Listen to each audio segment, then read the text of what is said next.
Point After Podcast with your host, Julien Barnett.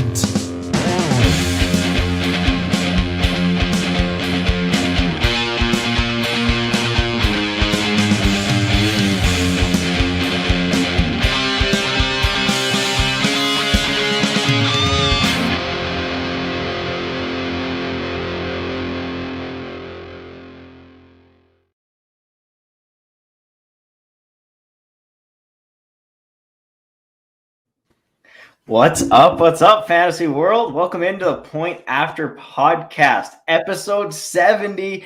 I'm so delighted to be back. It feels so great to be behind this mic again, joined by two fantastic football minds and good friends of mine, Coach Craig. First of all, before I get to how you're doing tonight, I just want to say thank you so much for spearheading the last 3 weeks and really taking that on to keep the show running. So I left my last episode was episode 66. And now it's episode 70, and Coach took care of all of that. So while I was gone, I appreciate it so much, man. You did a fantastic job. How are you doing tonight?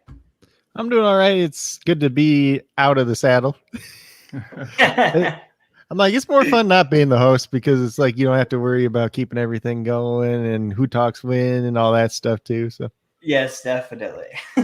I feel that to a T, but that's why I bring smart people like you on so you guys can fill all the inner space, and I'll just keep the conversation going. And that's how we like to do it. Down on the bottom there, we got Todd Hoffman. You can find him on Twitter at Todzilla1337.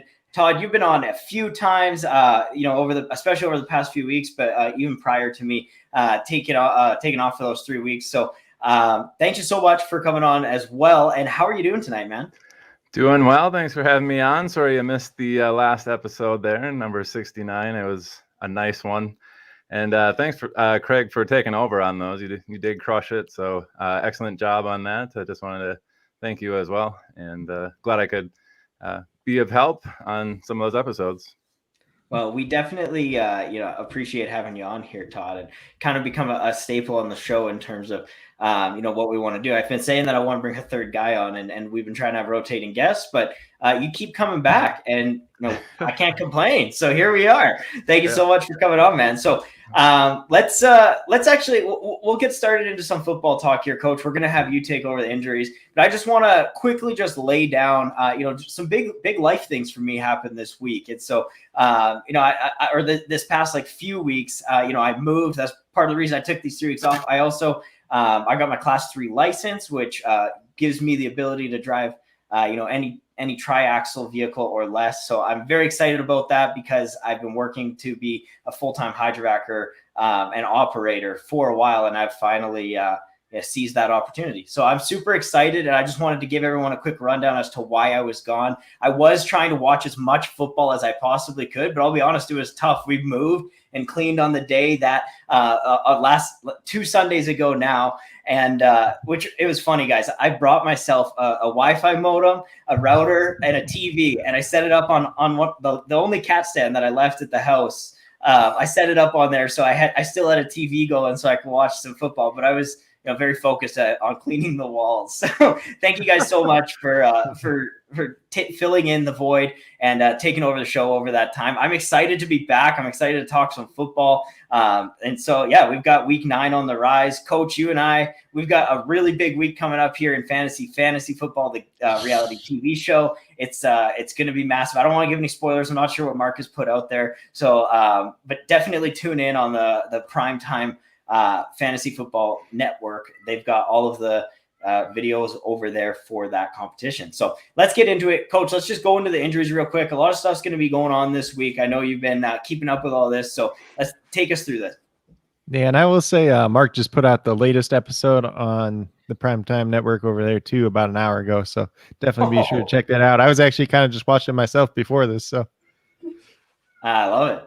I am super excited for that, for the third episode, which will be airing. The second one came out earlier this week, and the first one was a little while ago. There's a couple hiccups at the beginning of the show, and that's why the episodes are delayed. But now it's going to be every single week. There's going to be an episode dropping, a live reality competition, pretty much live with what you're experiencing as well. So if you want to find out what Coach and I are thinking, looking at lineups and trying to navigate our way through this league, definitely go and check it out over there on the Primetime Fantasy Football Network.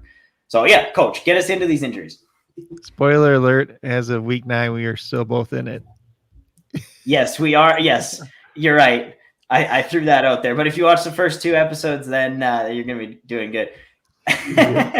So a couple of injuries and notes that we do have. So Odell Beckham Jr. is going to be placed on waivers on Monday. So he'll end up with the brand new team at some point next week.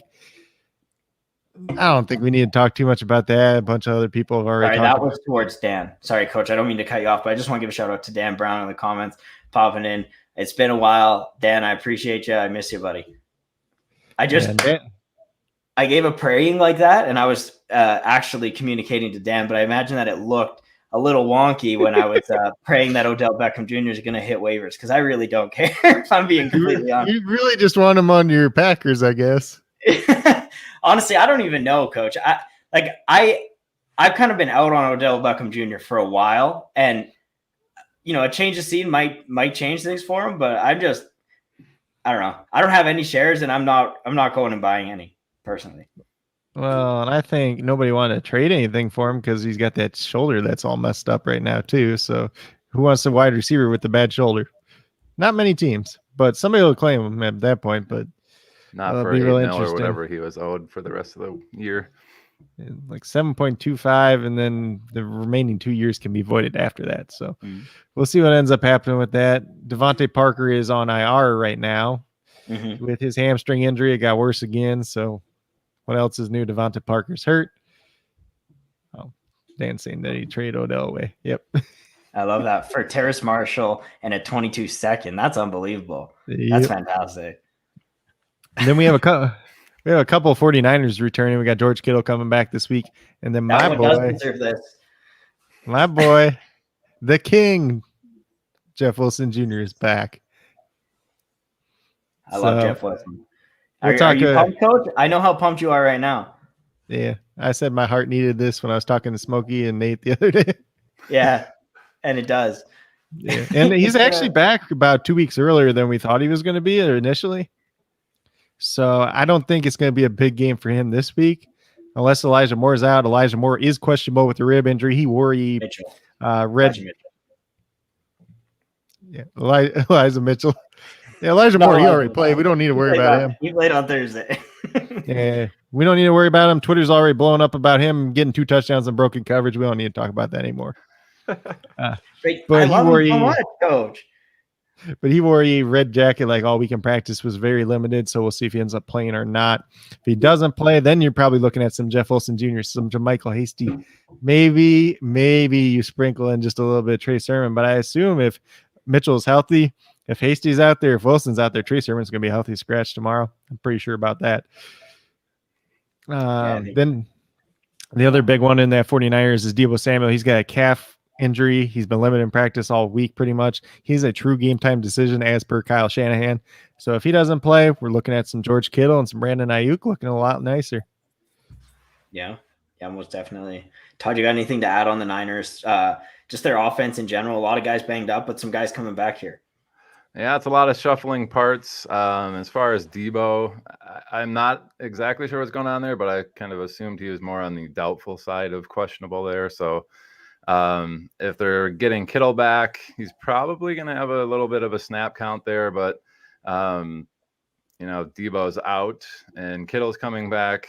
Or if Kittle's coming back, they might have more reason to sit Deebo and be like, okay, we got Kittle coming back. He's a little bit limited, but he's probably better off than what Deebo is this week. And then just I think on the line play, the run game should be pretty good there against Chicago. So I think they're going to lean on that. Hopefully Mitchell plays, because then I think they're going to be pretty efficient there on the ground. Otherwise, I don't know, yucky Trey Sermon gets in there, right? So, but yeah, it's a lot of moving parts there and something to keep your eye on. It's unfortunate it's a late game for those trying to make lineup decisions, but yeah.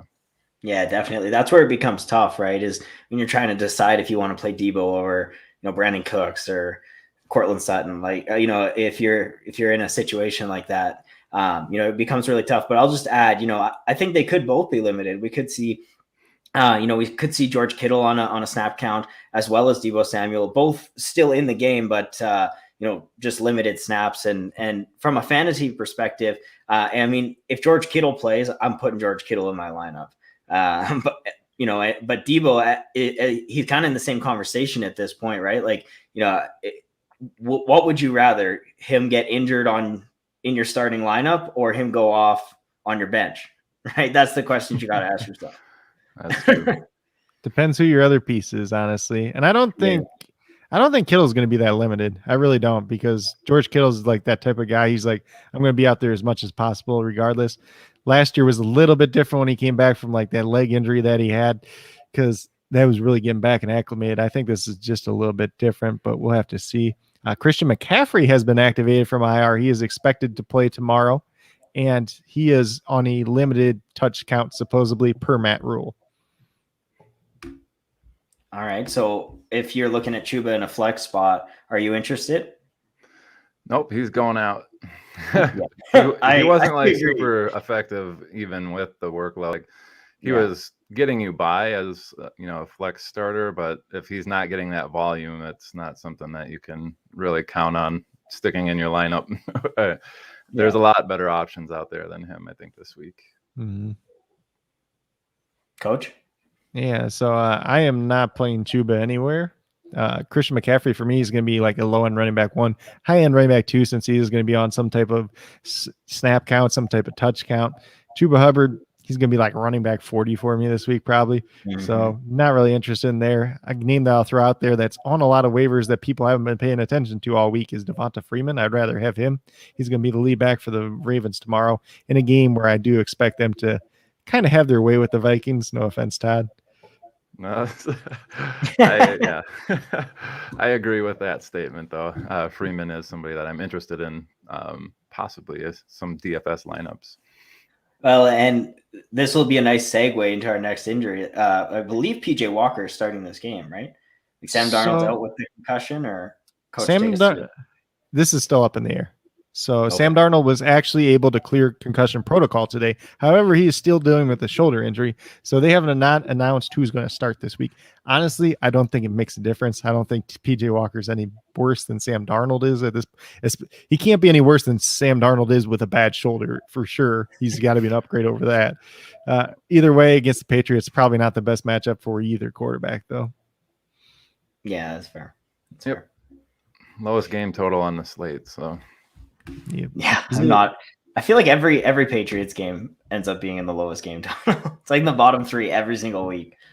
That could change, I guess, as word gets out if McCaffrey is going to be playing a bunch, but yeah. Do they still have it around 40 points? Do you know? This morning it was 41.5, so I know it was around 40, so McCaffrey started trending, so maybe it bumped up another point just because before that too. I like Will's comment there too. Gross galore for Panthers quarterbacks, especially if their name's Sam Darnold. Let's see where. Let me try to find where I was just at. So Donovan Peoples-Jones still dealing with that groin injury. He's questionable to play. Obviously, Odell's not around anymore. So they would like to have Donovan Peoples-Jones out there. I don't think he matters too much for fantasy. If you're playing him at all, it's probably going to be in DFS setting. I don't even know what to say about that, really. More wheels up for Landry, I think.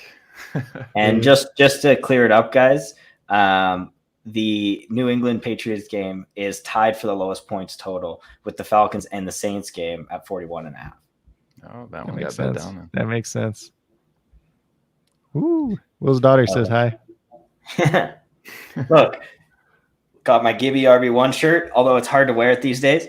My jet sweep hat on. Will, thank you very much for everything that you do for us over at Viridian Global. It's honestly phenomenal. But yeah, so back to these injuries. Sorry, Coach, I had to get in there with the over-under point total. Take us through these. Yeah, that's fine. So down with Peoples-Jones, I don't think he matters too much either way, especially for fantasy. If you want to play him DFS, you're probably fine there. But the Giants, we get down to Saquon Barkley's out once again. He had a weird false positive COVID test. There's a couple Giants like that this week too. But he's out either way with his ankle injury. Sterling Shepard is out with a quad injury. Dante Pettis, if you ever gave a crap about Dante Pettis, is out with a shoulder injury as well. He was depth. He was playing at least a little bit. Kenny Galladay is questionable, but the latest report is he's expected to play. for me, I just want to wait until that inactive list is out because I don't trust Kenny Galladay ever playing when he's questionable.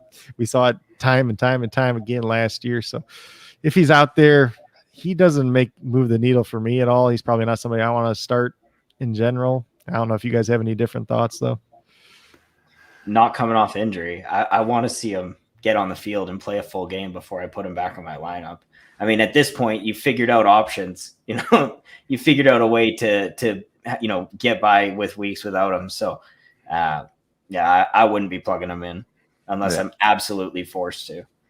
Yep, not interested in Galladay either. Just maybe bumps Jones up a slight bit if Galladay's actually in there, just to give him another target to throw to. Otherwise, that's a lot of people out. Pettis wasn't in that starting lineup to begin with, but Shepard and him being out, and if Galladay's out, like you're scraping the bottom of the barrel there for Daniel Jones. I don't like him without Galladay. Slightly better with Galladay there, but yeah. And honestly, the best thing if Kenny Galladay plays, if he can draw Casey Hayward away in coverage, I don't think they'll shadow him with Casey Hayward. I don't think he's worth it at this point in time, but that might help out Kadarius Toney more than anything. That's about the only thing, since Casey Hayward's been a very good corner this year and he's been shadowing the top receiver usually, but in the Giants case, you might not have to do that either way. I think Kadarius Toney probably will be the number one target in this offense. I mean, arguably there's not a lot of weapons there. So as long as he's on the field, I think if we're talking from a large DFS tournament standpoint, large GPPs, you could probably throw him in a lineup. I'm not actually sure what his price is, Coach. Do you happen to know offhand? $5,200. Yeah, so I'd feel pretty good. I think he'll see double-digit targets for sure if he's healthy for the whole game. Yeah, he's just kind of in this price range where he's clumped around a lot of other guys on DraftKings, though. There's a lot of guys that are $5,300. You got Hunter Renfrow at like $4,800. You got Rondell Moore, who could be the guy tomorrow for the Cardinals. That's somewhere in the low 4,000s as well. So he's at a price point that's not like the greatest. I know Dan and Nate did build a lineup that had him in it last night, though. So it could be interesting, just depending on what his ownership looks like overall. Let's see. So we kind of talked about Latavius Murray. He's doubtful to play with his ankle injury. If you're going to play anybody, play Devonta Freeman, because that seems to be the guy the Ravens trust the most. He's the guy that's led the backfield. And this Latavius Murray injury has been kind of weird because there was rumblings out there that it was a high ankle sprain. I guess they didn't put him on IR because they had the bye week in there too as well, and they didn't want him to be out at least 4 weeks, but they probably should have just done it either way. There's no spring chicken. It's probably taken them longer than they expected. So. Well, I mean, even with like high ankle sprain, like for a normal guy, you're usually out like at least 4 weeks. So yeah, no kidding. Could you, excuse me, could you imagine getting a high ankle sprain and trying to do your like daily life task? Like it would, like my job would suck if I would severely sprain my ankle. Yeah. See, I actually had that happen when I was in 8th grade too. It took like 6 weeks to come back from when I was playing basketball. So I know all about it. There you go. So I get it. I've actually picked Devonta Freeman up in quite a few leagues. Scott Fishbowl as well, which I have to say, gotta give myself a pat on the back. I moved into second place at 6-2 in my division this week, tied for first. With the other guy who's 6'2", I'm pretty freaking pumped about it, and I just hope that it's not a pretty team. That's the thing. It's like it's just all guys that like they get it done. You know what I mean? Like my 2 wide receivers are Adam Thielen and Deontay Johnson, and and then the running back is all like scraps off waivers. Latavius Murray and Devonta Freeman and Darrell Henderson in the 10th round. Coach, remember that? That one's panned out quite well. Yeah. So and I got the Thielen Kirk stack too. So the team's been definitely doing what I drafted it for. So ta-da. Take us through it, Coach. Take us to the rest of the. You don't want to give me a story about my Scott Fishbowl loss last week by 0.06 on a freaking field goal. Now you have to tell us. That's brutal. So I lost to Harrison. So I lost to Harrison Butker making a 34-yard field goal. If it was a 33-yarder, I would have won. But oh man, that is brutal. Yeah. That and it was and of all things, it was to the worst team in our conference or division too. Oh, no way. How many point totals? Like how much each? How much did I have? Yeah, how many points? I mean, we scored like 155-ish. So Yeah. it's not like bad by any means. No, it's not great, but I've definitely won games with 155 points. yep. At least Jonathan Taylor got the memo this week and said you ain't losing. There you go. But yeah, you brought the crew together. You brought the team together, and had a little pep talk. And he let it get stuck in his brain. The rest of the team, they didn't show up though. Last week I was without Lamar too, so that definitely hurt. But yeah, it doesn't help. No. These injuries, we got Asante Samuel Jr. out with a concussion. Michael Davis, the other starting corner, is out with a hamstring injury. So, Chargers they've been pretty good against wide receivers, but now you're missing your two starting corners. Obviously, they have the veteran Chris Harris there, who primarily plays in the slot nowadays, last couple of years, but he might have to play on the outside again. They got Tavon Campbell as well, who went to college in Canada too. So shout out to him. And some other random guys are probably going to throw in there off the street, but could be an interesting day for Devonta Smith and company if Jalen Hurts can throw the ball down the field at least. Yep. Then let's see. So, the other end of that Baltimore Ravens too. So Sammy Watkins, his thigh injury, and then Rashad Bateman popped up yesterday with a groin injury. Oh. They're both questionable to play, but according to John Harbaugh, they both have a chance to play. All right. I need Bateman in a lot of leagues. Yeah, take that for what you will. That doesn't feel great. No. Like Bateman's, I've just been holding, and like right when he's like coming off the IR, I got a bunch of low ball offers, and I'm like, why would I hold this guy throughout his entire injury to start his career and then sell him for the price that of his injury? Like, it just doesn't make any sense. Like, obviously, I'm invested here. Yeah, I was never invested, so. Well, sucks for you, coach, because he's going to be great. We'll see. Maybe. We'll see. I think it's hurt every 3 weeks. Yeah. Every 3 weeks, you get a great game, though. He hasn't had a great game yet, at least. So. Yeah, but I know. Obviously, the most concerning thing here for Bateman is this is a groin injury. That he had surgery on that groin area, sports hernia. So if it's a re-aggravation of that injury, that's going to be very concerning. If it's just on the other side or something, it's a little bit concerning, but it sounds like they expect him to play, but we'll just have to see tomorrow as we get closer. James Robinson, he's dealing with that heel contusion. So fancy phrase for bruise on your heel area. He didn't practice the first 2 days this week, was limited in practice on Friday. He's questionable. There is like no news whether or not he's leaning one way or the direction. I would assume he's out this week if they have any sense of semblance down in Jacksonville. There's no risk using him against the Bills in the game they're going to lose anyways. Urban Meyer already loves Carlos Hyde as it is. So if he does play, are you guys playing him though? Yeah, I don't know. That's a rough situation. If you think he's going to get some targets, which, I mean, Carlos Hyde got 8 targets. He has no business doing that in a game, right, last week. So I could see Robinson being viable if he's getting 5 targets in that particular game in a PPR setting, but he's got no ceiling as far as I'm concerned. He might sneak by with 10, 12 points in the PPR league, but that's pretty risky. Pretty low. I mean, pretty low ceiling and pretty low floor too. So, pretty much a desperation play at that point. I'm sure you can find some higher end flex options. Some people. The thing is with his draft cost, it's not like you were really relying on him as an RB2 or in your lineup, right? You're not relying. You weren't drafting him to rely on him as a guy every single week, and so the injury bug, it might just be best if he doesn't play and can get healthy for next week. So yeah, not like I see him like as a low end running back to a flex play if you need to go there. I'd rather start him than Adrian Peterson, that's for sure. Yeah. So like if you come down to like that type of like if you're down in that situation, it just depends like what your options are. Honestly, I'm not going to say that I wouldn't play him at all. And then if he's out and Carlos Hyde's in, it's kind of the same situation for me, like a flex play, running back, low end running back too, if you really need to go there. I don't think the 8 targets is sustainable, but Trevor Lawrence did throw the ball 51 times last game too against Seattle. So that's probably not going to happen again. Even if they're down like ridiculously amount in this game, it's probably not going to be 51 attempts. Then on the opposite side of the game, Dawson Knox is still out with his fractured hand. So can't really say too much about that. Bills are who we thought they were, essentially. Like just go back a year ago, what you thought the Bills were. And that's what it is this year, essentially, except you have Emmanuel Sanders there instead of like John Brown or whoever, or Gabe Davis if he was popping off at that point in time, where the tight end just wasn't really involved.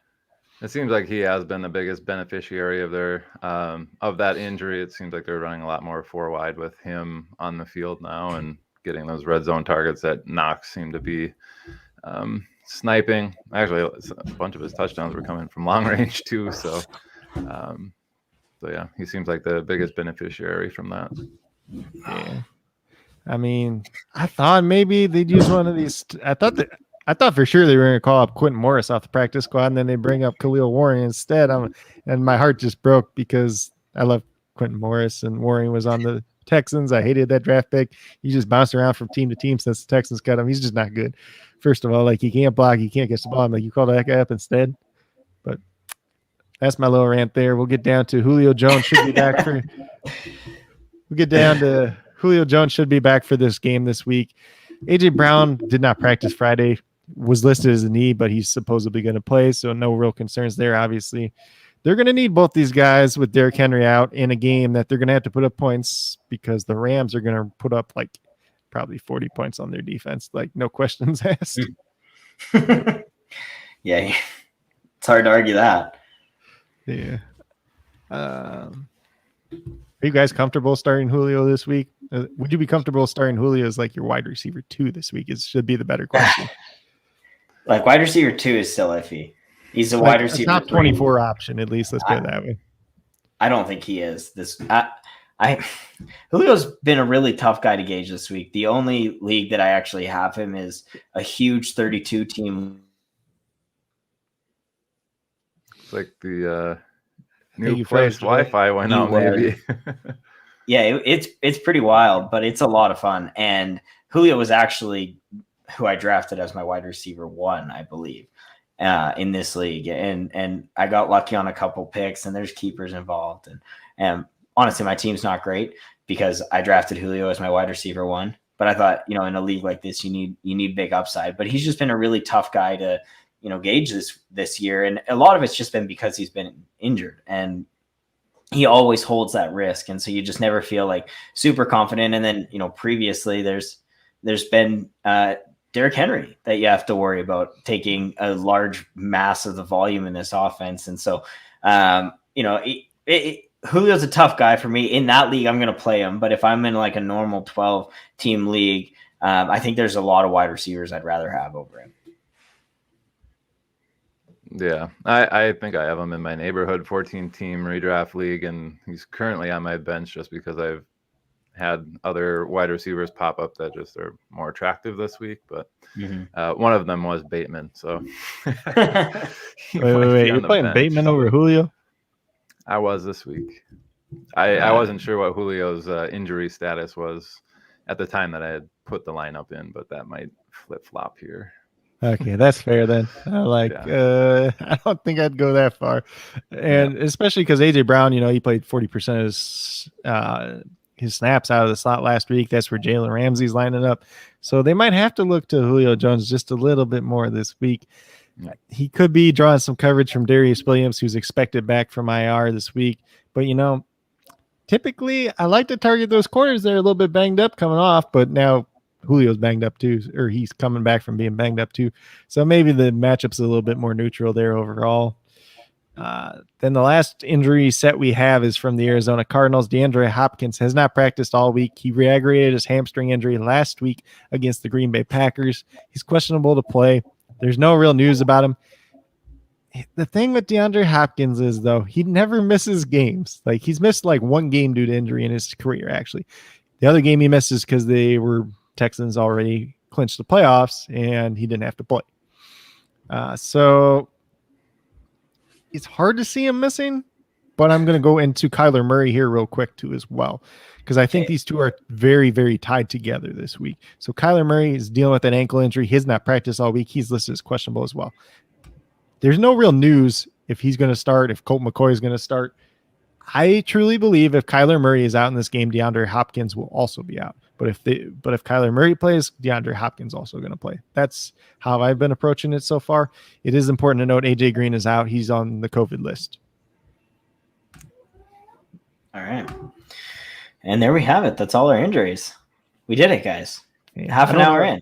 I thought maybe you guys had something to say about the Cardinals. Yeah, actually, I think that makes, I don't know, I've been retweeting the exact same tweet that I put out like earlier this year, as far as learning your lesson from when wide receivers, especially multiple ones, are out on the same team. It seems like the pass catching running back ends up getting a massive target volume. We saw it with Harris when those guys went down, when Juju kind of went down there, and Harris had 19 targets. Like the next week we saw against Buffalo, Gaskin had like that 12-10 target game when a bunch of their wide receivers went out. So I think this could be a good spot for Edmonds getting, close to double-digit targets in this, especially if both Hopkins and AJ Green are out and Kyler's out, and you get a less mobile quarterback back there that's cerebral enough that it seems like he knows what he's doing. Oh, my two wide receiver options and Ertz aren't open. Just dump it off. Boop, boop. So he could be in play. I think he, especially if those two are ruled out, he'd be probably hopping into some of my DFS lineups as a GPP play. And I think Rondale Moore is a guy you can throw in there as well into some of these deeper lineups because he is going to be able to step into more of a voluminous role here, and I think there's going to be some organized some plays designed for him, get him in space, take the pressure off of Colt McCoy, and let this offense kind of run through some of these playmakers. And so I love the Chase Edmonds call, Todd. I think you bring up some really valid points with these these top weapons going down. These pass catching backs, they're safe, reliable options that the team knows they can count on, and especially with a backup quarterback. And I mean, Colt McCoy is a veteran player. He's going to come in and probably be serviceable with a strong offensive game plan. But I love both those guys in this one, and especially with AJ Green out as well. Like there's a lot of opportunity here. See, I really like Rondale Moore because Colt McCoy is going to be a guy that's going to have a very low ADOT, and I think that's going to benefit Rondale Moore. I think it's going to hurt Christian Kirk, even if all those other guys are out. I still think Christian Kirk's probably like a top 40 wide receiver because you're going to get some value, but I have like Rondale Moore as like a top 30 wide receiver, assuming DeAndre Hopkins is out this week and Colt McCoy is in there.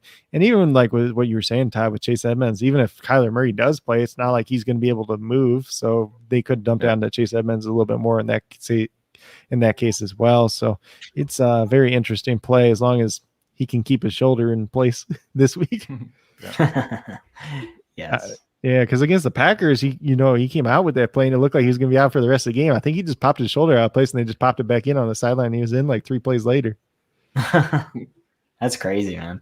That's football. These guys are superhumans, man. Like it's unbelievable. Like the things that they do. Like, when they do the miles per hour radar on the screen and it tells you how fast they're running, I'm like just imagine trying to tackle somebody that's running like 28 miles an hour. Yeah. Like you have to run into them. It's honestly phenomenal. You just sometimes have to take a second to appreciate what we're actually watching right now. Yeah. But yeah, let's get into our monkey knife fight for the night, guys, because we've got quite a bit going.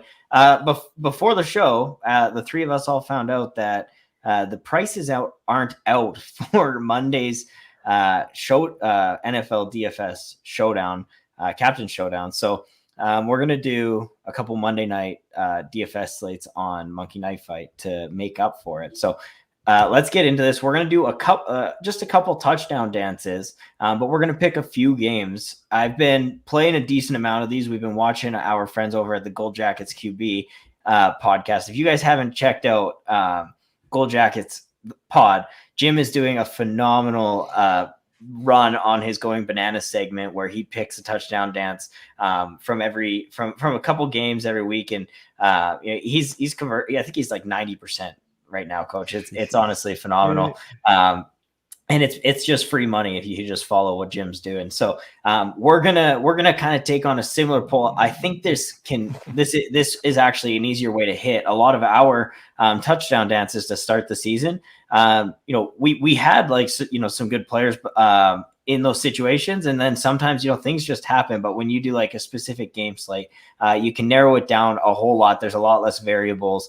There's a lot less people who can score touchdowns. So, and the lines aren't as high. So we're going to look at a couple games here and pick a touchdown dance for each of them. So some of the games that are standing out to me: the Vikings at Minnesota, the Vikings at Baltimore, Denver at Dallas. I like the Cowboys.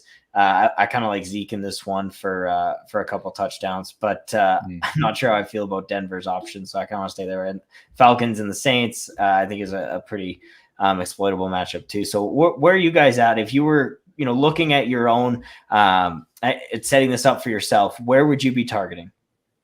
Let me see. I'm looking through my DMs though, because Jim sent me a list of ones he liked earlier too. Oh, we can't steal all of his, Coach. Can you explain how this works? I'm not super familiar. You have to pick a touchdown from both teams in each game. Yeah, it's pretty much the same as like we did last time. So we'll just go here just to give you an example.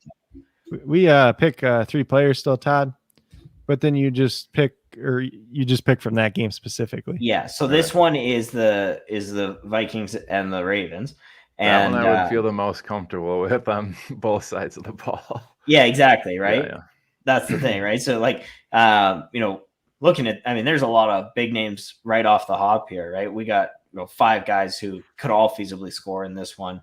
And so it just really narrows it down and makes it a lot easier. And you can do the lines at 2 total touchdowns between the 3 players, which is, a lot easier than trying to get 3 touchdowns minimum between your 3 players on a large slate. Yeah. For the same amount of return. Exactly. For the same amount of return. Yeah. So that's, it's a better way to go about it for sure. And sometimes I even do the 3 touchdowns. I've hit that a couple times, and these are a lot of fun. I'm just going to throw it out there. So let's do this game while we're on it here. So we've got the Vikings at the Ravens. This is, let me take a quick look see here. Should have looked at this before, but this is a 50-point over under. So projected a lot of points scored, and I think they're right. I think there will be a lot of points scored in this one. Kind of on both sides of the ball. The Minnesota Vikings coming off of the bye, and the Ravens just being hot and also coming off their bye. So this will be an interesting game. Coach, I'll go to you first. There's some big names jumping out here as I put out. So which one of these guys, really off the hop do you like? I'm going to shout out Jim real quick. The banana wizard, as I call him. So I'm going to give you his. I'm going to give you his 3 guys that he had for this game. So he had Mark Andrews, Adam Thielen, and Dalvin Cook. I think those are all 3 pretty strong options for this one. Mm-hmm. I really do like Hollywood Brown myself. I think he's going to have his way with some of these Vikings corners. Patrick Peterson's on IR, obviously. Rashad Breeland forgot how to play apparently when he left Kansas City.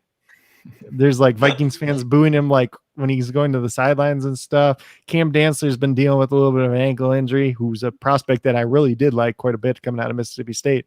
So they could be down to like their 4th string corner of like playing on the one side too. So and I think it's a matchup. Daniel Hunter was a big time threat for getting after the quarterback, which could lead to a few more moments there in the pocket for Lamar. And Michael Pierce still isn't playing. I think there's a lot of things that could go well for Hollywood. Him and Mark Andrews probably be the 2 biggest ones on the Baltimore side, though. Yeah, I'm inclined to agree. And I really like Adam Thielen, too. Maybe it's just Scott Fishbowl wishful thinking that he's going to get in the end zone. But, I feel good about him. And Jim had him in there as well. So if that says anything. Todd, where are you at with these, kind of these top 5 guys? Yeah, I think my top 2 choices would have been Thielen and Mark Andrews, just from the adjusted line play report. So we have Minnesota's offensive pass protections number 2, and that Baltimore number 24 in the adjusted sack rate. So I think Minnesota is going to have some time to move the ball. Vegas is predicting them to be down. I think they're going to be passing a bunch. And I do like Thielen in the red zone. Obviously, I think Minnesota is going to be able to move the ball on Baltimore and get into scoring situations. So I like it on that end. And then Minnesota's pass rush, I don't think is going to be that good. They just lost Danielle Hunter. Their corners are bad, just in general. But they were number 2 in the defensive pass rush prior to kind of all these injuries. It didn't really show itself on the field as far as how well the quarterbacks and wide receivers did against their corners. But I think we're going to see Mark Andrews with quite a few targets here, especially if Bateman's truly hobbled and out. He's going to be more of that underneath guy in that. So those were kind of my top 2, which sounds like we're all in agreement that those, at least Thielen for sure is should be in here. So most definitely. And I do think Mark Andrews is due for, for a touchdown game. He didn't score 2 weeks ago prior to his bye, and then he had a down game and then was off last week. So I think they're going to come in. They'll know their game plan. They'll know what they want to do to exploit this Minnesota defense. And and I do like Mark Andrews. And so now the question comes down to Dalvin Cook, Hollywood Brown, or Justin Jefferson. I think Justin Jefferson we got to stay away from if we're putting Adam Thielen here. I just think it's improbable to take the 2 wide receivers. It could happen, but even if it does, I think, some other guys are still going to score in this game. So, Coach, I do like your call on Hollywood Brown. I think Dalvin Cook is kind of the easy choice and a guy who of course, could get in the end zone.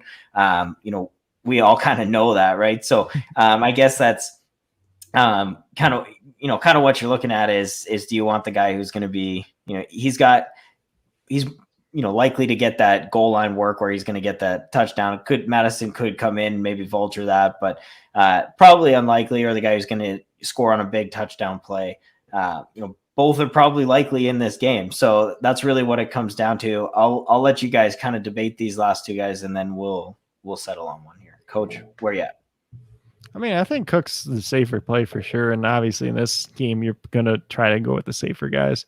This is DFS. I'm going over to Hollywood Brown, and I'm going to be playing a lot of Hollywood this week. Yeah. Yeah. I think that's the move, actually. Now, did Jim do this on his show? I don't want to copy. No. He just the same way. He just sent some to you. He only did the Thursday night ones, but he just sent me a bunch of ones that he liked for this week. Well, I mean, let's give Jim credit where credit is due.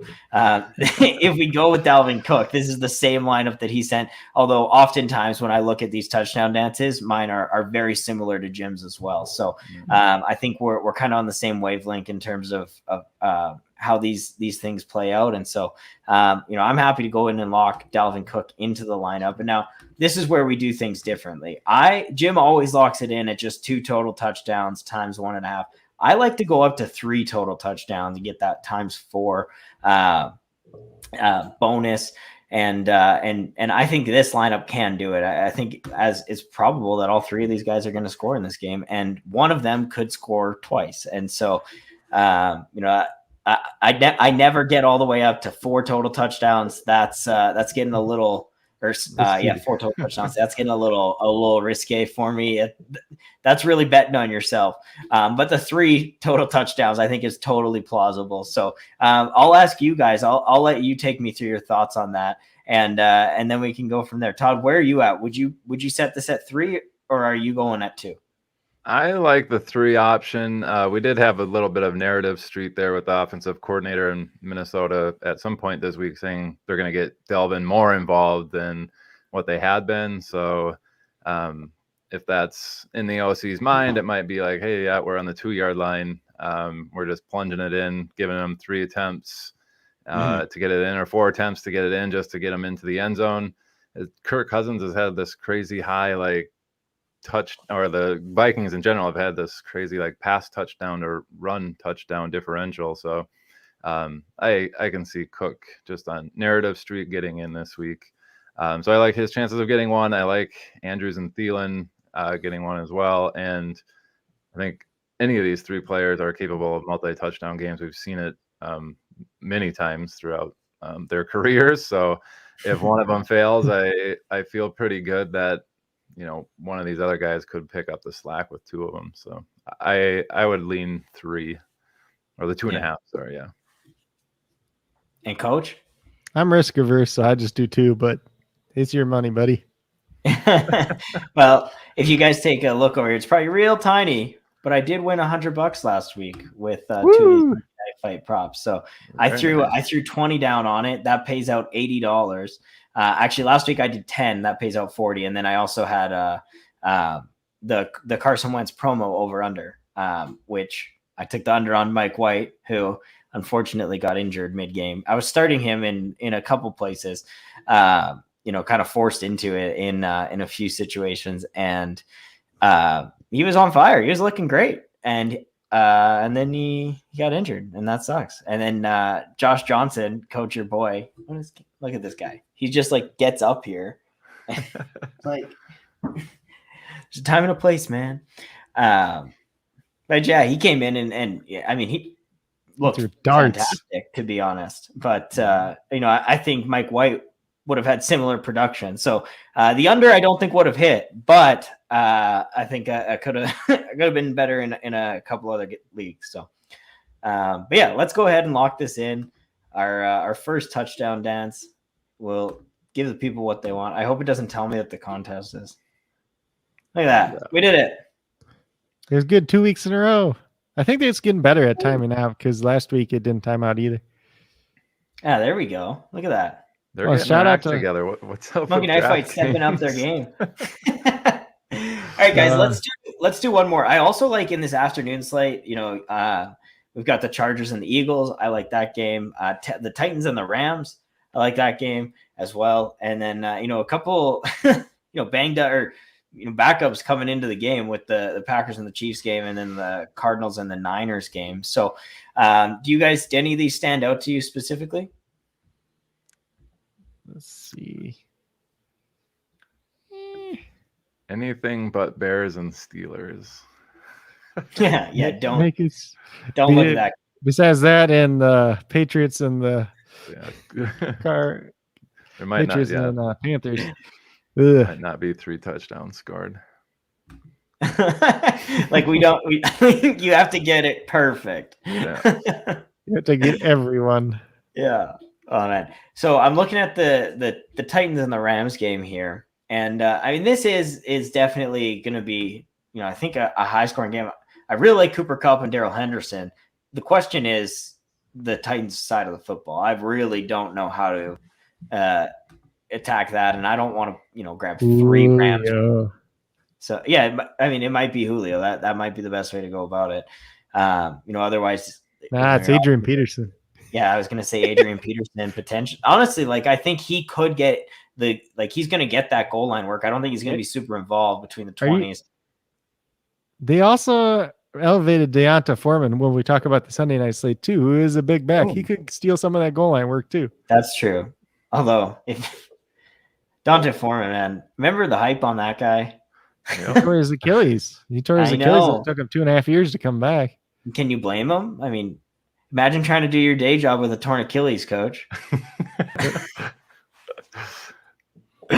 Oh no, I definitely that's a very fair point. I'm not really looking to start Adrian Peterson this week. I did pick him up as a speculative ad, but I think that's really where he's going to find any fantasy relevance is on the goal line. He's not going to be, breaking tackles and making really elusive runs or anything like that between the 20s, but I do think he could get in there to plunge it in, when they need him to. So we'll kind of see how it goes. This could just get real ugly in the backfield, and it could just be a rotating cast of different backs, and we'll see how it goes. But so that's kind of why I'm tentative to stay away from this game, but I really like the Rams side of the ball. So if you guys want to throw Julio down, that's what I would do is Julio, Kupp, and Henderson. I don't know if you guys have any other thoughts on that. You only gotta get 2. Yeah, I think Julio's the one that you want to attack from Tennessee. Their offensive pass protection is pretty bad. The Rams top 12 at least in the adjusted sack rate, so I think they're going to get after the quarterback a little bit. And well, this is a good example of knowing your bets, because we're only going to do 2 for this one because I don't feel as good about it. Watch this lineup score 3 touchdowns and the other one score 5. Yeah. Henderson will score 2 himself. Cooper Kupp will score 2. Yep. Dan, I see you. Julio I see you, 0. Dan. We're still playing Kaminsky. some NBA DFS. Yeah. The only thing we're waiting for, Dan, is if Anthony Davis plays or not. If he doesn't play, obviously we're going to Lillard and Carmelo. What year is it? And if Anthony Davis plays, then we're playing Anthony Davis and Norman Powell, I do believe. Frank the Tank. There you go, Dan. Love you, Dan. All right. Well, let's go ahead and lock this one in because I feel good at 2 total touchdowns for sure. I do think between Cooper Kupp and Darrell Henderson, I think we're going to get 2 touchdowns for sure. Potentially 3 between those guys, but I'm not willing to put money on. But sometimes that's what I'll do. I'll go the 2 touchdowns. I'll just bet a little higher. Jim always bets 50, pays out 75. That's just too much to wager for me. So we're gonna throw down 20 on that.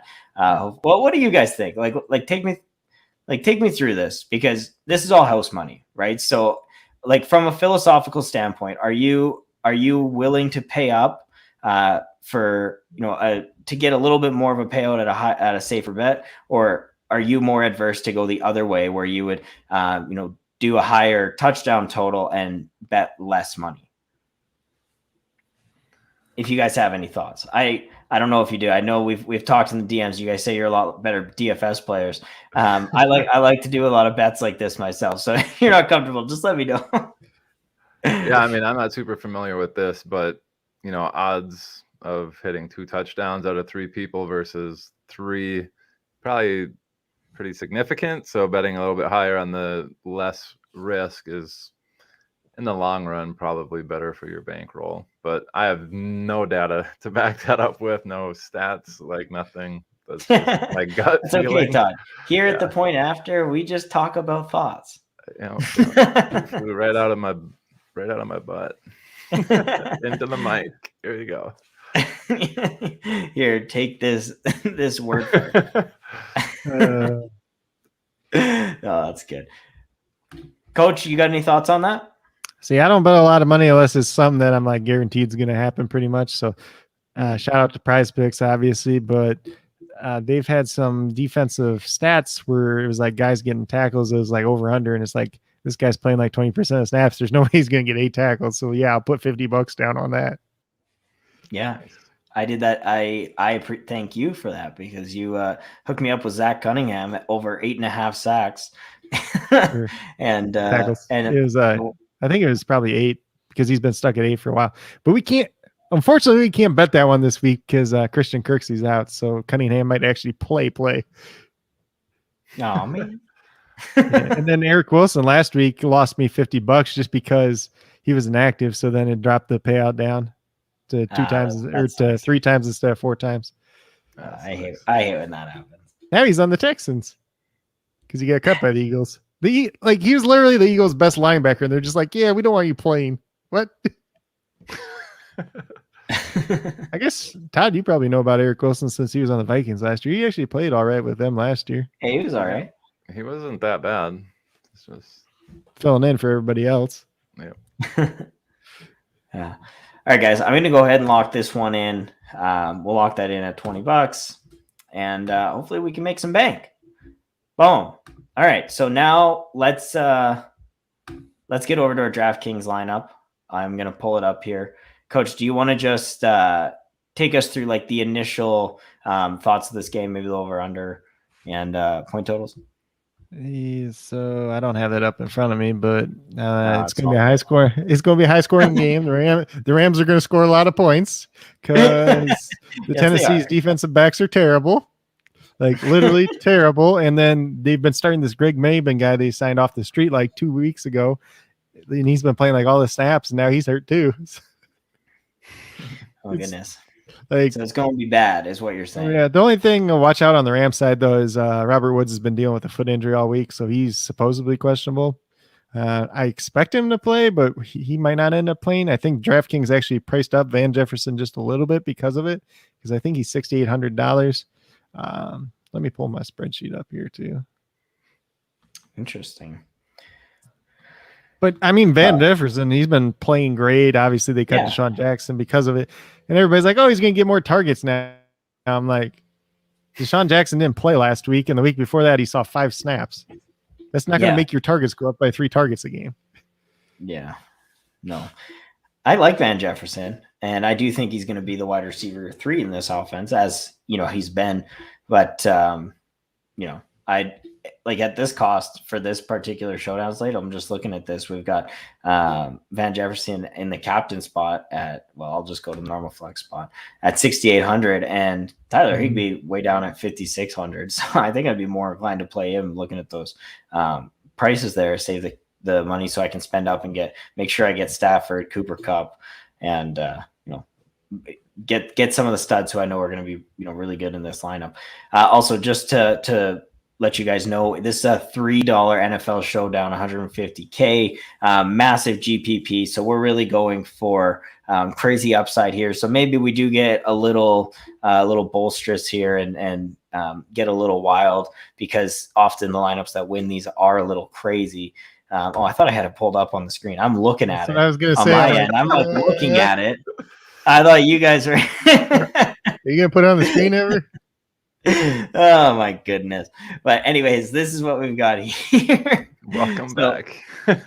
Todd, I'll go to you first.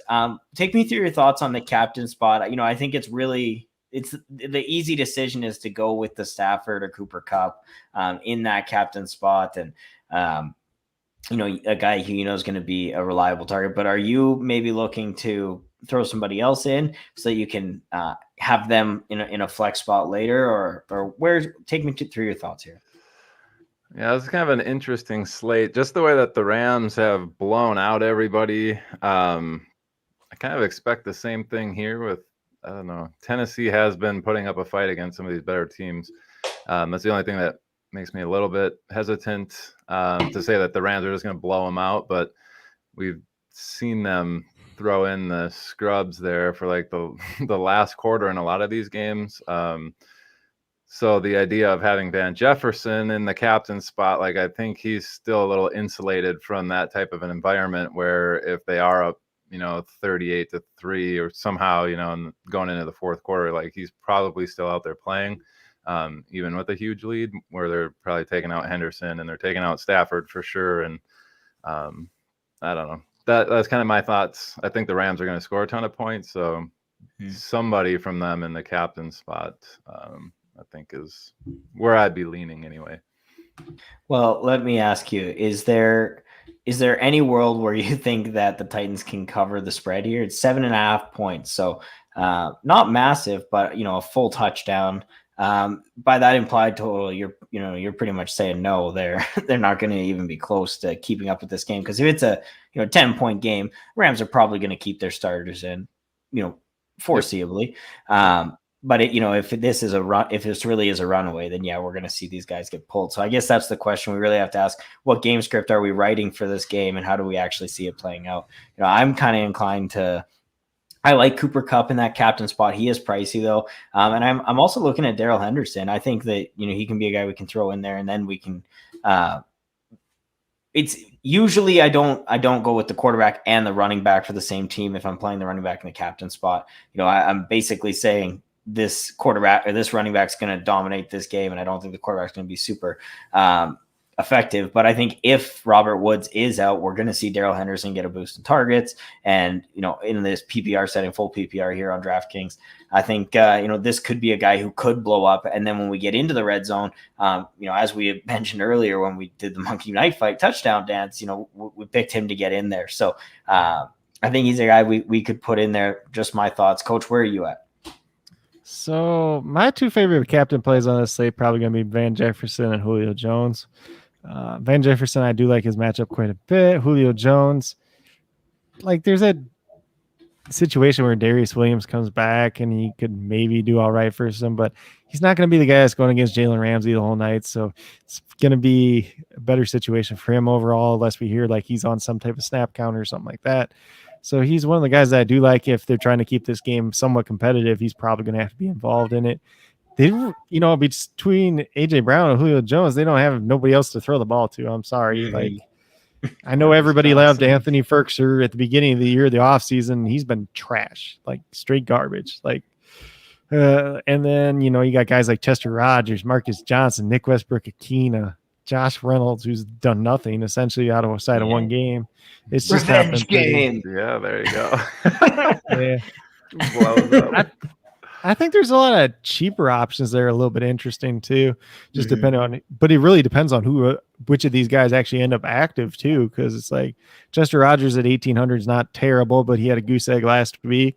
Marcus Johnson had one nice game, but the Titans really like him, but he's more of an outside wide receiver. McCole Pruitt's had decent games. So fortunately it was the 1 week after we picked him for the captains or on the Showdown slate. Yeah. Right. Game, but he's a super athletic tight end. Whatever third running back plays for the Titans, whether it's Hilliard or Foreman, I think at $200 a piece, if they get touches, they're going to be valuable. And then JJ Koski, who's taking the place of Tutu Atwell, $200. If the Rams are in a blowout, he's going to be on the field. And this guy was one of the top guys in terms of receptions in the preseason. Just a little guy and playing the slot and stuff like that. But he could be out there on the field. He might. I'm not sure if he's going to punt return or not. He might, because Tutu's not out there, obviously, since he had season-ending shoulder surgery after playing a grand total of 10 offensive snaps the whole year. That's a great second-round pick right there. 155 pounds. It's amazing to think that he would have gotten injured in the NFL or whatever. It's amazing to think that he made it to 10 total snaps. No, it was garbage. Those were so 8 of those 10 snaps were in garbage time. There's two other ones, and I think the 2 other ones were just kneel downs too, if I remember correctly. So I don't even count those. Yeah, I don't think. What were they doing? Jesus. All right. Well, I did throw Julio in there to see what this lineup could look like. I am more inclined, if we're going to go with one of these later wide receivers, to go Van Jefferson, because I really like Matt Stafford in this one. He's a guy that I want to put in my lineup. He is super expensive though, along with Cooper Kupp, who again I think is going to have a fantastic game. But this way I get that stack there. Where are you guys at? Because if we're playing Julio in the captain spot, by the rule that we've set, Coach, you pretty much have to play the quarterback for that team. So that, basically means that we're playing Ryan Tannehill as well. This might be one of those odd cases where like Julio can get it done, but Tannehill's not going to. That's what I'm thinking too. But the question is like, if he's not going to, then what? Are we thinking Jerry McNichols is the guy? His price or is it Adrian Peterson or because if it's not going to be Ryan Tannehill, like if it's not Ryan Tannehill, then it's got to be the running game, right? And if it's got to be the running game, then we got to get these running backs in our lineup. But if that's not, as we say, we think that the Rams are going to score a lot of points, which makes the Titans have to throw the ball. So, is that something we could explore? Maybe we are able to stack Ryan Tannehill and Julio here now, or we just do a single Tennessee Titans slate where we put Julio in one of these flex spots and then we fill the rest out with some of these deeper guys, as you were alluding to earlier. So there's a case where Julio could, just say he is at 120 yards and a touchdown, he could pay off, and then Ryan Tannehill throws for 240 yards and 3 picks. That could be a situation that happens too. That's not completely out of the question in this case. So I'm not sure exactly what it would look like with Julio playing a bunch of Rams, or you could go with Van Jefferson in a captain spot, put Matthew Stafford there, play a Cooper Kupp, play a Julio Jones, and then see where we got left after that too. And that's right. And I'll just say with Cooper Kupp, $12,400. I think that's the most expensive wide receiver we've seen on any single game slate this season. Yeah. And maybe even last year. They're getting really crazy with some of these prices lately on DraftKings. Like Jeremy McNichols, $7,800. It's like, what? Yeah. Look at those fantasy points per game, though. 28.7. Stafford's only at 25, and he's been awesome. Just crazy. Yeah, that's so true, eh? So there was a tweet out, too, that in 8 games this year, Cooper Kupp has more fantasy points than he did all of last season. Thank you, Jared Goff. Jeez. That's honestly phenomenal. I got to give a shout out to our boy Trav at the True North Fantasy Football Podcast. He's been a Cup truther along with Coach Craig for a while. But when all of us thought it was Robert Woods, even 2 years ago, he was banging the drum for Cup. And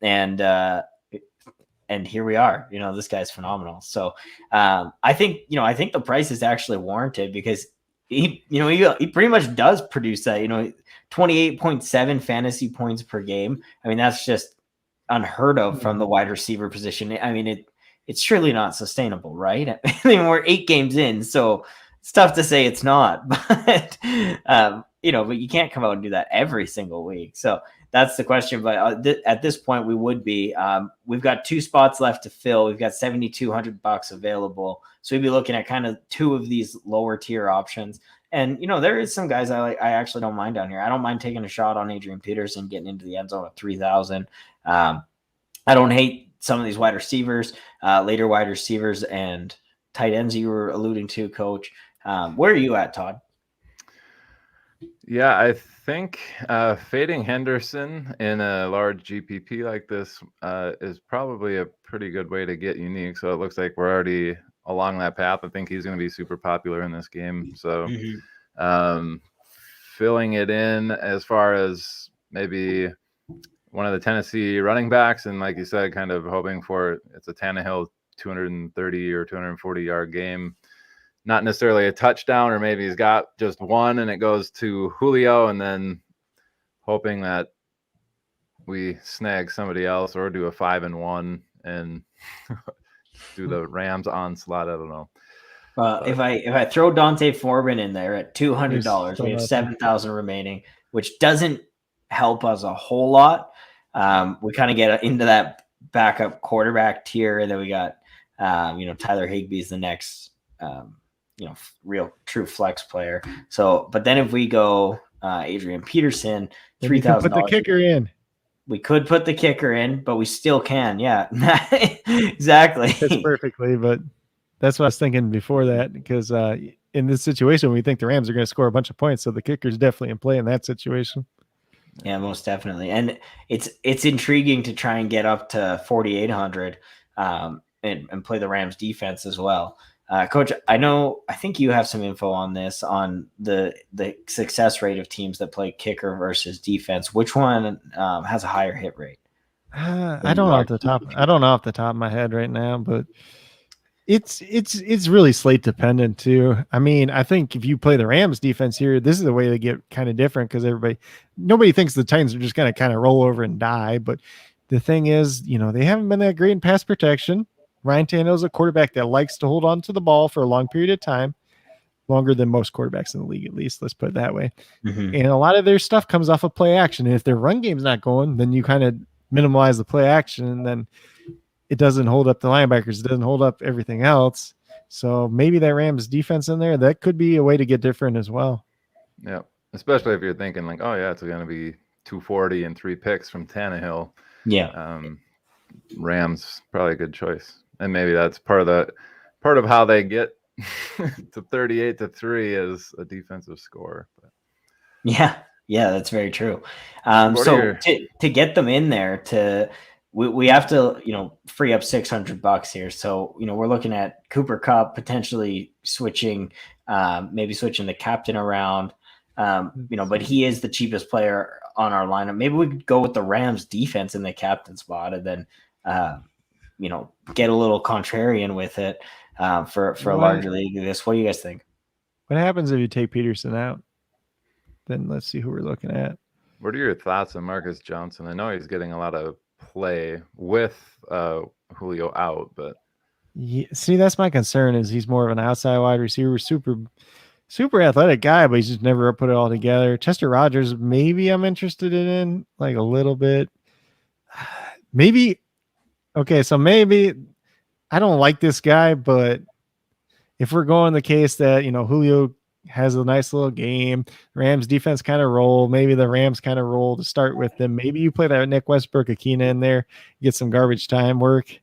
I don't particularly like the guy, though. I don't think he's that good. I know he had the 1 week where everybody kind of hyped him up, where he got a touchdown against the linebacker and played a bunch of snaps because Josh Reynolds was inactive and Julio and A.J. Brown both got hurt, so he had to play. Yeah. Actually, Marcus Johnson might not be the worst, though, if they're limiting Julio. like some of his snaps, bringing him in and out and stuff like that. I always love Mikael Pruitt just because he's that kind of big athletic tight end that could always score, but he's either going to get you like 11 points or like 2. So there's no in between. Yeah. But Although that's most tight ends. Yeah. Yeah, exactly. I think. What do you think, Todd? Out of some of these lower tier guys, or how would you rearrange this lineup? Yeah, I think it's ugly on the bottom right, which it should be.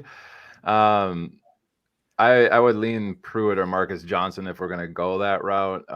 Pruitt, like you said, he is very athletic. He was a Viking at one point. And he's on the field. And he looks good when he's playing. It's like, okay, that guy's got some juice in his, he's got some athleticism. Marcus Johnson, also super athletic. He does seem to kind of be their third guy or the guy that fills in when these guys go down. He's the one that's getting a bunch of snaps on the field, which if they're getting blown out, he might just be the guy that's getting the garbage time as well. I don't know, but you're more the cornerback matchups there, and I don't know what those look like for him in this particular matchup. But and really, like, the question comes down to who has the higher ceiling, right? It's Pruitt scoring a touchdown, getting 3 receptions for 30 yards and a touchdown. Is that higher than what Marcus Johnson can offer you? If we are writing this narrative of garbage time points and this being a blowout. And I'll just throw, this guy's not even like in my player pool, but that Ben Skoranek that's there for $1,000. If we really think, so if Robert Woods is out, he might actually play some. I've literally never heard of this guy, so, which is a first. I have. It's very rare that I come across players that I haven't heard of. He's a 7th round pick out of Notre Dame. He was a grad transfer there from, I believe, Northern Illinois. So everybody hyped up Jacob Harris. This guy is actually bigger than Jacob Harris. He has like an extra like 10 pounds on him. I'm like, why don't you just convert him to tight end instead? Like, make more sense. But he was one of the lowest rated wide receiver prospects that I had in last year's draft class. But they like him apparently. So, 16, and I mean, if Robert Woods doesn't play, then maybe does something. I don't know. Like, that's just when if you're in a GPP, nobody else is going to even play him at $1,000. That's almost a guarantee. Well, if Robert Woods is out, maybe somebody does, but probably not, honestly. Yeah, because he's like a guy that should be $200, $400, and he's at $1,000. Yeah, very fair. So I'm kind of looking now. Do we want to get another tight end here? Is the real question. We want to go 4-2. We could go 5-1. Build with one of these guys, and then it comes back to if we want to go Tennessee. We're looking at. I do like Mikael Pruitt as. I think he's the one guy down here that I feel comfortable is not going to goose you. I just don't think there's a whole lot of ceiling. But with the rest of this lineup, I don't think you need a crazy high ceiling out of one of these cheaper options. I think we've got Matt Stafford, Cooper Kupp, and if Van Jefferson scores a long touchdown in that captain spot, we're going to be looking pretty good with this lineup. So, and then especially if the Rams defense can come together and do something. So that's kind of the way I lean. I am, inclined to go Pruitt. I'm glad we've talked through some of these other guys, but do you guys have any differing opinions? Is there anyone that you feel like strongly about? No. No. Todd's good. Coach, you're good. Let's throw it in. I actually think Pruitt has the most upside because I think he's got the best chance of scoring a touchdown. I don't think Marcus Johnson's going to score a touch. Like Marcus, if you're playing Marcus Johnson, you have to hope Julio's either on a snap count or Julio or AJ Brown get banged up and don't play part of the game or goes into complete garbage time. Ben Skoranek, you're either in garbage time or Robert Woods isn't playing. So, Yeah, but Mikael Pruitt we'll see. He's going to play regardless. Like, he'll be out there, and that's really all you can ask for. And sometimes he scores touchdowns, which, as you said, it probably is the most upside. If he scores, he most definitely pays off at this price point. So, and the Rams he's in 50% of offensive snaps anyway. Pruitt, Swaim's been the one that's actually 78% last week. But Swaim just blocks. He doesn't do anything else. At one point in time, the Cowboys would throw him a pass every once in a while, and he was there, but that was about it. But Pruitt, especially against these linebackers for the Rams too, they got let's see who they got now. They got Troy Reader, who's not that good in coverage. They got Ernest Jones, that's a rookie. He's more of a run stuffer than anyways. So like it could be a good matchup for him if they put a linebacker on him in coverage. Yeah. All right, let's lock it in, guys. There we have it. And if they're not going to be efficient. running, if the What was Titans that? aren't going to be running as much with Henry injured, like he's probably going to be running some more routes and a higher snap percentage. So Yeah. I agree. What was Nicole that, Coach? Pruitt? Nicole Pruitt is officially a favorite of the Point After podcast because we've played him on at least 2 of these Showdown slates. Whoop, whoop, whoop. We gotta get a shirt. We gotta get Will to make a shirt. We gotta reach out to him, have a segment made. Nicole Pruitt, we talk about you all the time. Nobody else ever does. So yeah, nobody does, but we nice do. For us. Well, yeah, we'll get like a little jingle and everything. It'll be good. Make a nice pun out of it. All right, guys. Well, this has been an absolute blast. As you probably noticed if you were watching this, if you're just listening to the audio, we recorded on a Saturday night tonight instead of a Friday night. And this is going to be kind of the norm for us going forward with my work schedule. I'm often working or on my way home from work at the time that we're supposed to be going live. And so we're moving it to Saturdays. So we're going to be on a Saturday night, and this will give us a little bit more clarity, hopefully with the Monday night games as well coming up. And with the injuries and stuff, it gives us, just one more day to break this stuff down. So I'm excited to be rocking with you on Saturday nights, Coach. This has been an absolute blast with the 2 of you. I was just so excited to get back on the air, talking some football, and kicking it with you guys. So before we get out of here, I'll give you guys both a chance to plug yourselves. Todd, obviously you've got the adjusted line report that you've referenced a few times tonight. But what do you got going on, and where can the people find you? Yeah, pretty much right now it's the weekly DFS podcast / YouTube that I do. You can find it on YouTube at Zilla Fantasy Elite. Same with Podbean. That's where I upload the weekly one. Typically it's Friday or Saturdays that I'm getting in there and uploading that. Otherwise, I put out the exact same information Tuesday when I first get all of those values from Football Outsiders. I'll run the little macro that I have on Excel and post each game and give a little synopsis on Twitter at Todzilla1337. So you can check it out Tuesday before the DFS show drops. Just get a little bit more in depth there on the pod that runs later in the week. Love it, man.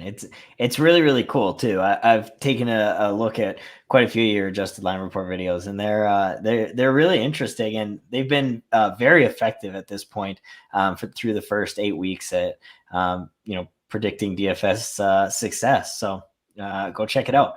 That's over on Zilla Fantasy on YouTube.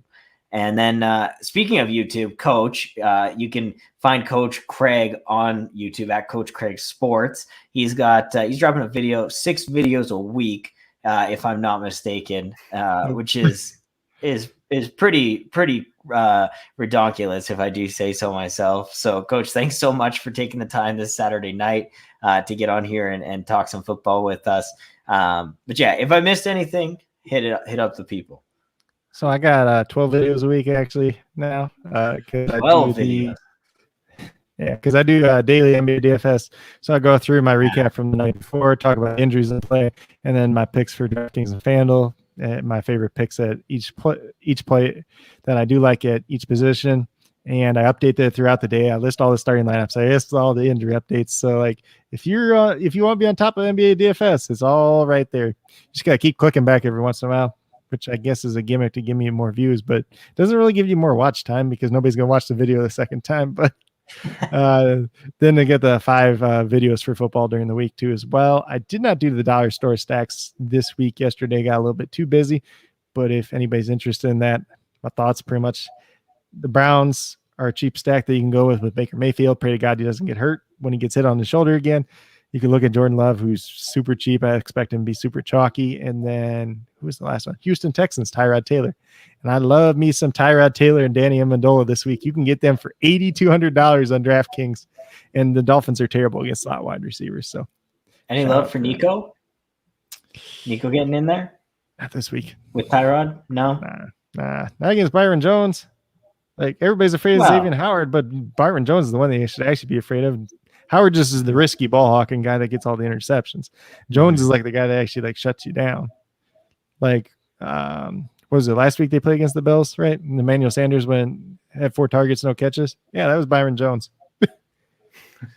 Like, it wasn't Xavier Howard because he was on Diggs. He was too busy over there. All right, so Danny Amendola, check it out.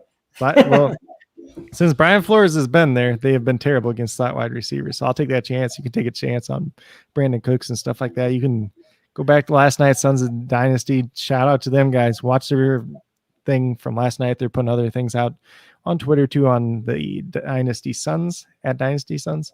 And they are actually going to be moving to Friday nights now. So they'll be taking our spot on Friday nights. We'll be moving to Saturday night. Works out well for both ends. They're not going on during the middle of the Thursday night football matchup. I can't remember if I got anything else to say now. Got talking too much. You sound like me. Yeah. Check out Coach Craig Sports on YouTube, Coach Craig Sport on Twitter, the Patreon page, Coach Craig Sports.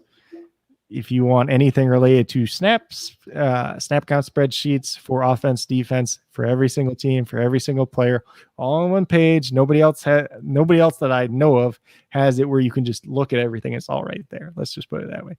I got my matchup thing where I go through. It's a moving depth chart for the cornerback, the linebacker position. I got them color coded. Like, this is the matchup you want to target. This is the one you want to stay away from. I got the positional alignments by week, it's the total for the season. But if you go into the formula, you can see by each week where the wide receivers lined up, where the cornerbacks lined up, and then where the tight ends lined up as well. Once we get closer to draft season, I'll have the draft prospect rankings in there, the notes on draft prospects that I've watched film on. I'm kind of slacking on that regard. I got too many things going on. Well, you're doing 12 videos a week, Coach. Yeah, I haven't watched too many. I watched about 10 wide receivers so far in this year's draft class because I don't watch a lot of college football personally, honestly. But so that's going to be out when it get closer to draft season, obviously. And then if I have my DFS stuff too, so I got a spreadsheet there, and it's just the guys that I like playing for this week. So it's the single game slate, the Thursday night football, the Sunday night football, and Monday night football if we ever get the prices out. And then the DraftKings main slate, the FanDuel main slate, and the Super Draft main slate. So a lot of stuff there. Yeah, very, very busy bee you are, but phenomenal resource. You've got so much stuff on there. So definitely check it out on the YouTube page and the Patreon channel as well. All right, guys, that pretty much wraps it up for the night. I just want to give a shout out to Monkey Knife Fight real quick. Obviously, we locked in a couple games on there tonight, but they do help us out with the episode, and they're proud sponsors of TPA. So giving them a shout out, and then of course our friends over at Viridian Global. They make absolutely phenomenal gear. I mean, they make everything, man. They make mugs, and I'm pretty sure you could get safety glasses with your logo on the side if you asked Will for it. So they're absolutely fantastic over there, and I'm a big fan. I got my shirt on tonight, as I mentioned, and the hat, and I'm just slowly filling my wardrobe with Viridian Global gear, and it's fantastic. I can get rid of my shirts with holes in them because these ones, they only have the holes that are made for my arms and my head. That's a good way to put it. Yeah, it is, isn't it? All right. Well, thanks so much, guys. Thank you for checking out the pod. Make sure you've liked and subscribed to this video. Make sure you're subscribed to the True North Fantasy Football Network. Click that little button and the bell. You'll get all of the videos that we are posting. We've got a lot of content coming out, and then go check out the website over at truenorthffb.com as well. We've got a lot of resources over there on the website too. So with that, thank you guys very much. This has been a blast, and here's hoping for lots of touchdowns this week.